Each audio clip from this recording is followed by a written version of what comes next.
ఈ star casting ఒకటి. అంటే చిత్ర పరిశ్రమ మీద ఎందుకు ఇంత గౌరవం అంటే మనందరం కులాల మీద, మతాల మీద, ప్రాంతాల మీద, భాషల మీద కొట్టుకుంటూ ఉంటాం.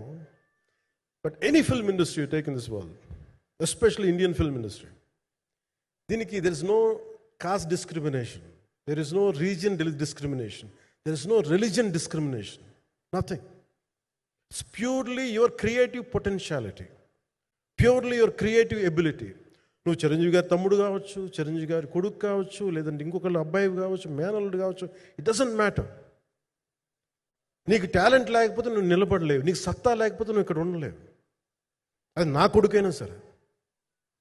ఇట్ ఆల్ డిపెండ్స్ నీకు ఎంత టెనాసిటీ ఉంది, ఎంత పర్సీవరెన్స్ ఉంది, ఎంత నిలబెట్టుకోగలవు, ఎంత నిలదొక్కుకోగలవు, ప్రతికూలతలు ఎంత బలంగా నిలబడగలవు.